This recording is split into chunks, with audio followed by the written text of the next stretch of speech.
The JP Infra Committee of Creditors met on the 9th of June to evaluate both the bids that they had received from Suraksha Realty and from NBCC, and both these bids have been decided to be put up for voting.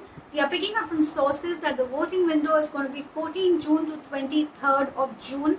And what we also understand is that when the IRP had submitted, the Insolvency Resolution Professional, when he had submitted his report on NBCC's bid as well as on Suraksha's bid, he had flagged off that NBCC's bid is not fully compliant with the JP Kensington judgment by the Supreme Court, but he had said it's not fully compliant, so there are parts which do comply, and at the same time, the bid is fully compliant with the Insolvency and Bankruptcy Code, which is why the COC has decided to go ahead and put NBCC's bid to vote as well. So both the bids are going to be voted on.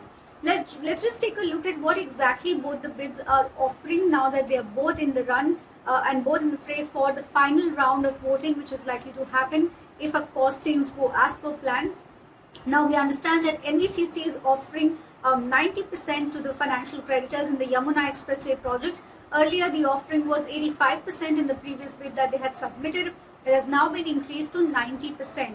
They are also offering land worth 1,903 acres to financial creditors, and the fair value of that land stands at 4,833 crores. They are going to raise fresh debt worth 2,000 crores for the construction of homes for home buyers, and they have said that they will be delivering the home units in 42 months' time once the NCLT approval comes in. So that is an important point. They've said that they will start the construction of the homes once the NCLT approval comes in, and 42 months since then they're hoping to give the home buyers their home units as well. Additionally, they have earmarked 100 acres of land at Tapal town in Uttar Pradesh, and this is for the payment to be made on account of past delay penalty in a pro rata manner. Let's take a look at what Suraksha Realty is offering for financial creditors. They're going to be issuing NCDs worth 1,200 crores. Additionally, the debt land swap has been reduced from 2,651 acres in their previous bid to 2,594 acres in the final bid that they have submitted. We also understand that the aggregate offer to financial creditors has been increased by 1,298 crores, and now the total offer stands at 7,736 crores.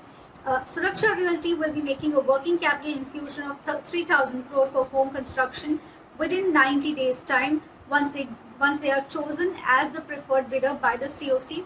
Well, what we are picking up from sources that Suraksha Realty has said that they will start work on the homes once they get the COC approval, unlike NBCC, who has said that they will start work once they get the NCLT approval. Now, they've also said that the delivery of units to home buyers will be done in 40 months from the 42 months that they had promised earlier. They've reduced the time to 40 months, and Suraksha Realty too has earmarked land in Tapal town in UP, and that is 150 acres of land. So if you take a look at the comparison, we understand that Suraksha Realty's bid has a lower haircut for lenders than NBCC's bid. Around 2,047 crores is what Suraksha Realty's haircut will be in the bid, and 3,155 crores is what NBCC's bid is giving in terms of haircut. Remember, all of this has to be viewed with the information that the Supreme Court is yet to grant extension to the Insolvency Resolution Professional, the extension of timeline of the resolution process. At this point, all the process is happening on borrowed time. We've gone beyond the time that the Supreme Court had earlier granted. So that approval and assent from the Supreme Court is going to be extremely important. Otherwise, all of this will really go waste. But that is yet to be taken up in the Supreme Court.